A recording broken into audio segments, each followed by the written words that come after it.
I'm Dr. Revels, and you're listening to the REVELSations podcast. We're all family and friends here, so you can call me Rev. The topic of today's verse is changes, not challenges. I'll say that again, changes, not challenges. Happy New Year to everybody. It is 2025. 2024 is over, and I hope your 2025 is the best year of your life. I truly mean that. I love to see people doing well.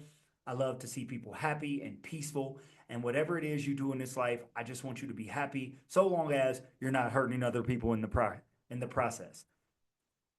Let's get to some dictionary definitions so we can all be on the same page here as we go through this verse of the Revelations podcast. Changes, not challenges. New Year's bring on New Year's resolutions. A New Year's resolution is a personal goal or a promise that people make to themselves at the start of a new year. It's a tradition that involves reflecting on the previous year and setting intentions on self improvement in the year ahead. It is about reflecting on what happened the year ago, areas you need to improve, and say, you know what, I'm going to do better in the new year. And oftentimes we do that. We have a lot of New Year's resolutions. I don't normally do it, but last year I did. It was more of a goal than a resolution. And if you look back in previous seasons, you'll see nice to me. That was my 2024 goal, and I was able to step to it. I changed how I thought about myself, changed how I talked to myself, and I am better for it. Now, with New Year's resolutions, they don't really last very long. There's two dates in particular where psychologists have found that New Year's resolutions fall off, and it happens a lot sooner than you think. Did you know that January 10th is National Quitters Day? It is the second Friday of January, typically, and in 2025, that is on January 10th. And it is Quitters Day. It is the day that scientists and psychologists have realized that people fall off from their New Year's resolutions. They've made a resolution to go to the gym more, to eat better, to do all these things. And it lasts for 10 days and National Quitters Day. We also have Ditch New Year's Resolutions Day on January 17th. These are real dates. You can look it up. These are days where people say, you know what? I'm just going to go ahead and quit my New Year's resolution. Maybe after Quitters Day, they realize, oh, I messed it up. Let me try again. And by the 17th of January, people just fall back into what they normally do. Is that you? How many times have you made a resolution and you weren't able to stick to it for 10 days or 17 days?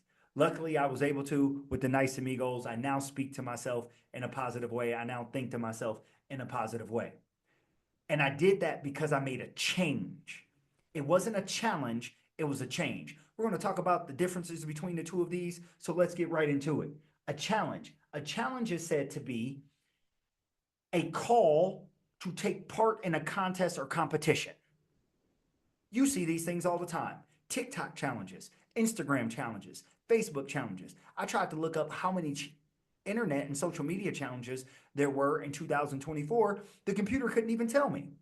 It told me it is impossible to count. That's how many they are. Some of the challenges include, and these aren't just on the internet, but in general, some of the challenges can include 75 hard, the earthy 30. These are challenges to have you eat differently and work out differently for 30 or 75 days to try to change your body. The 100 envelope challenge is a financial challenge where you save money in envelopes for particular things until you get 100 envelopes of money saved. Or the keep all the change challenge, where when you go and buy something, you either keep the change rounding up to the nearest dollar, to the nearest 10, or the nearest $100, and you save that. Also, there's some personal growth challenges. The reading challenges. Reading typically helps people. I will challenge you to read a book once a month. I'll challenge you to read a book once a week. Or the grateful challenge, where people make lists of things that they're grateful for, and they challenge themselves to think about what they're being grateful for X amount of days. The problem with challenges is challenges end. And oftentimes, when the challenge ends, we go right back into doing what we did before. Think about it. The most popular things are diets. I'm going to go on a no carb diet for a week. I'm going to go on a no sugar diet for 2 weeks. And then what happens? We often go back to what we were doing before, and we often do it worse than we were first doing it when we decided that we needed to do the challenge and try to make a change. So I'm going to actually challenge you to change. I'm going to make a challenge. I'm going to call you to action, but not just in a contest or a competition. I'm going to call you to change. And change means to make something or someone different, to actually make a difference, to change, to be different than we are. So if you're doing the earthy 30, don't just do it for 30 days, make that your life. If you're doing 75 hard, no, don't just make 75 hard for 75 days. Make it a 365-day a year thing. Make it what you are. I challenge you to change because we're never going to improve with challenges. We're only going to improve with change. So, changes, not challenges. Changes, not challenges. I look at my life and I have been consistent over the years and I have changed a lot of things about my life. I wanted to be healthier. So I accepted a challenge. Here's a story. I accepted a challenge when I was 25 years old. The challenge was to stop eating pork from the beginning of September to Thanksgiving. Work with a guy. He was like, hey, that's not healthy for you. Don't eat it. I just challenge you to do it. And I was like, you know what? I'll do it. And he told me that if I made it from the 1st of September through Thanksgiving, he would give me a cash reward. Okay, cool. I did it. Boom. So Thanksgiving was coming up. I was like, hey, man, I was being honest with you. I did not eat pork. He was like, okay, good. You're going to go to your mama's house. She's going to cook a fat ham. You're going to eat it. Tell me how you feel when you come back to work. So I did it. And I got sick. I had stopped eating pork for so long, all of September, all of October, 3 weeks of November, and my body had gotten used to it. My body had changed, and it didn't want to go back to what I was doing before. And since I was 25 years old, on Thanksgiving, I have not eaten pork since. I changed. The challenge did lead to a change, but what if it had not? Then what was the point of doing the challenge if I wasn't going to change? So all of us out here who are doing financial challenges, who are doing health challenges, who are doing eating challenges, what is the point? Can they help us get jump started? Absolutely. But if we stop and just revert back to what we were doing before, what was the point of the challenge? I challenge you to change. The reason I challenge you to change is because if you were doing the challenge in the first place, you recognize that there's a change that you need to make. If you were doing earthy 30, if you're doing 75 hard, if you're doing keep the change, if you're doing the 100 envelope challenge, you realize that you need to be better at saving. You realize that you need to get your eating and health under control. So why do it only for a certain amount of time instead of doing it permanently and making a change? And I understand change is hard. Change is difficult because it gets us out of our comfort zone. But think about this. What do you know that grows in comfort? I will say it again. What do you know that grows in comfort? Take a plant, for example, a seed. A seed, you have to bury it in dirt. You have to leave it outside in the hot sun, and you have to put water on it, making the dirt into mud. And what happens from that? A beautiful flower grows, a beautiful plant grows, a beautiful tree grows. It grew in dirt, it grew in mess. Growing is dirty, growing is hard, growing is challenging. But that's the only way we can actually grow.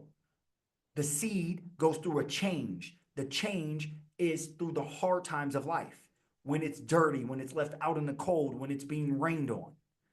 That is how things, I believe, should be for us. Are we only doing challenges? Are we doing changes? I am for changes, not challenges. True, challenges can get us jump started. But again, if we go back to what we were doing before, what was the point of the challenge? So if you truly want to change, change. It's going to take dirt. It's going to take being alone. It's going to take rain. It's going to take sun. It's going to take a lot. But you can do it. And if you're only going for the challenge, ask yourself, what is the point? Why am I doing this?